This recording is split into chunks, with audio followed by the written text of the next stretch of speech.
Hi, good day. Today is April 21st, 2025. How y'all doing? This is Be Beautiful. Um, Good day to everyone, and good evening to everyone all over the world, wherever you may be. Give yourselves a hug and a kiss.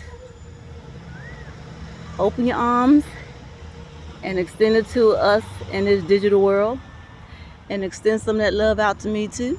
Thank you. I'm standing in front of this beautiful tree, and it's giving off this, it's like May pops. If anyone of you who know that, the fragrance is so, oh man, it's just a beautiful sense of smell when you passing by. And I had to just capture this because it's just so good. Um, Makes you feel good. And I remember when I was a child, it brings back those memories because I wasn't home for a good while. I had went up northeast, and they didn't have trees like this up there. So it's just a great memory, and to take in the fragrance and know that some of this stuff is still here, even though a lot of trees have been cut down. It's just good to know that they're still here. I'm walking into a whole lot of pollen. Well, the pollen, they're seedlings really coming off the trees, and they're looking for a female tree. But because a lot of them have been cut down, they just floating in the air. Look at it on the ground. All those seeds. Well, if they take root, it'd be great. It's just so much on the ground. But yeah, y'all, I'll come in here. I'm gonna find me a spot. Put y'all on pause for a second as I walk through the park. Come back to y'all in a minute. Okay, y'all, I'm back. I'm out here in one of the community centers in the park area. Got the bumblebees flying around because guess what? It's the new year. So y'all know what that means, right? Mating season for everything. Yeah. So I just figured, you know what? Let me come in here and talk about a topic that it's always going to be controversy behind it for some, for others not so much. But I just like to talk about when people talk about being insecure. Specifically, talking about women being insecure. And I want to say this. I don't know how long this video is going to be, but I'm just going to talk about what I think about things, and how, it just blows my mind about a lot of things. So, picture this. You're growing up in a family with a mother and a father, and you got some children. Now, we're going to talk about the girl children here. Okay, so you got one little girl who may be 8, 9 years old. She grows up. But as she's growing up, she's going to school. She's going to school. And her mother and her father are teaching her about, to be courageous in herself, to love herself, and to not let anyone think for her. That she has to think on her own, right? And be respectful of herself. And she has to protect that. So, when we're in school, we're going to be going through things. People are going to bully you or whatever. You may stand up for yourself. Some people get bullied, some people don't. But let's just say she's going through school and she goes through all this stuff and she has a strong resolve or resolution about herself because of what her mother and father has instilled in her, to be a strong, not aggressive, but just stand in her self, in her truth, in her identity, which in this case is going to be her. She's not going to be insecure. Let no one break her resolve about how she thinks about herself, how she feels about herself, like that. Okay? That respect of herself. So she goes to school, goes to high school, she may go through college, And now she has established herself in her career. Now she is now self-sufficient in herself. She didn't date. She didn't do any of those things while she was focused on her career. Now nothing's wrong with that. This is how we're raised, boys and girls, as we go through the school system. But now men start coming her way.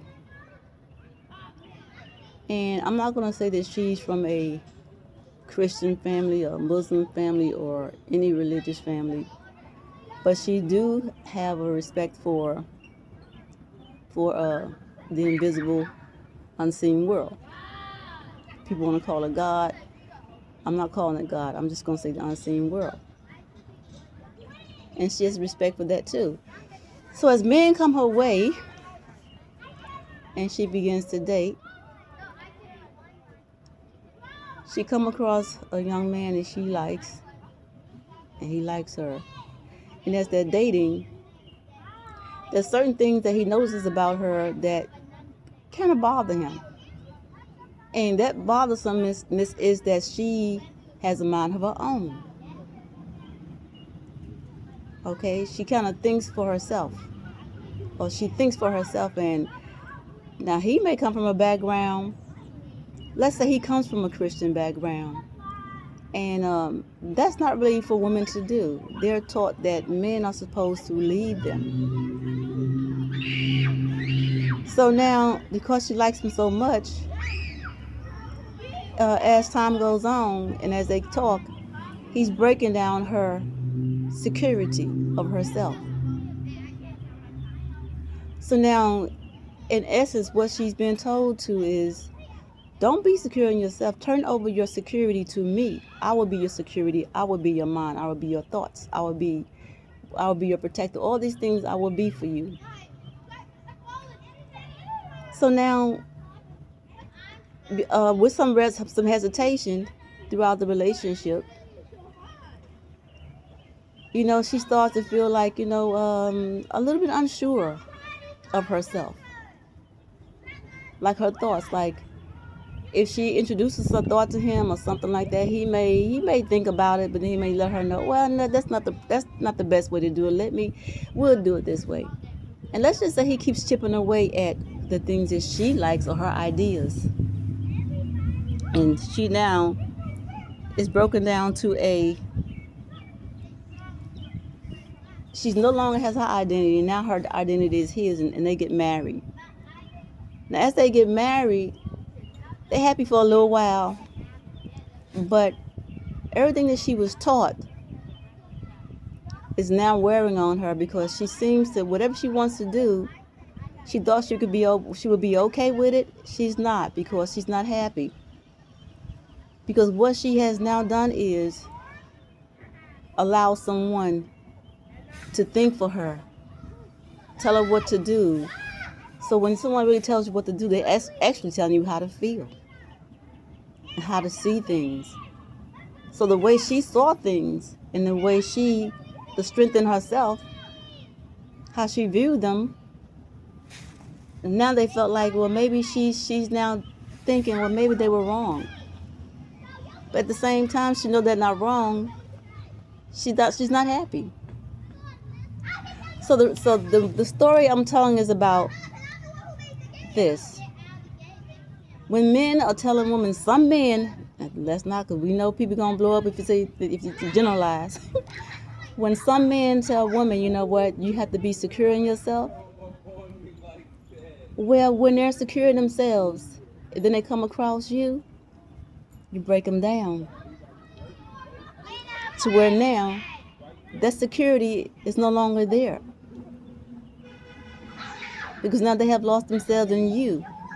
Because they have been told that they can't lead themselves, they must be led by a man. Well, in this particular case, this man, her husband, who happens to be a Christian. So, let's think about this. This is the idea I want y'all to think about. If you want a woman to be insecure, then you know what? You're gonna have one as long as you're gonna tell her she can't think for herself, and you have to lead her, and you have to be the head of her, okay? Because then she's just gonna be a shadow of you. No one's gonna be happy in that. A man wouldn't want to do that. And even though they say, well, you know what, God picked the man, he said he's whatever head, and he is. Well, there are places in the Bible where women are leaders, and God was not a gender either. God was not a gender to where everyone calls father. God was not a gender, and I'm sure that y'all know some some of scriptures in there that are ignored, because the idea is to keep a woman insecure. Even though y'all talk about y'all want to be secure, you don't. Because when she walks in her insecurity, her power, her strength, her love of herself, it threatens you somehow. It threatens a lot of men. So now the question is, who's the insecure one? If you have to have somebody that you have to be the head over to follow you, that you have to, in essence, control. Because I don't know how you can love someone with control. And a lot of people, I don't think will see it that way, but that is what it is. Control. So y'all,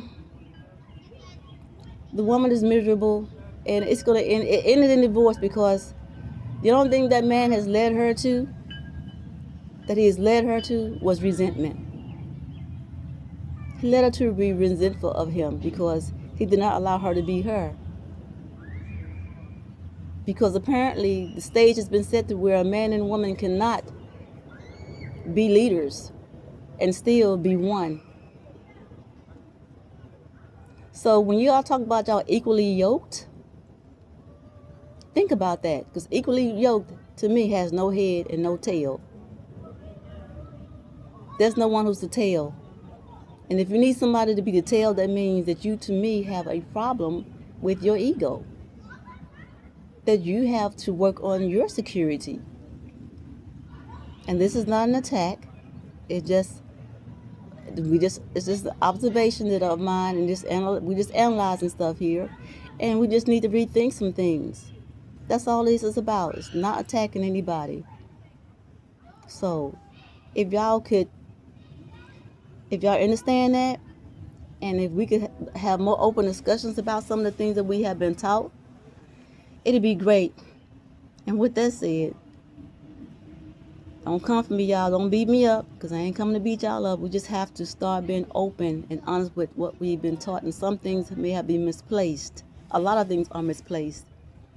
And there's no threat of a woman who loves herself. And I had one of my video titles, me loving myself does not mean I'm going to neglect you. Okay? It's a lot of love and respect for both of us. And if we could take it from there, and not wanting people to be heads over us or things like that, you might well be in bondage. So respectfully, I say to y'all, thank you for keeping me company, and let's just think about some things that I said, and I'm sure a lot of y'all may have. Let's keep the discussion going. Thank you. Talk with y'all next time.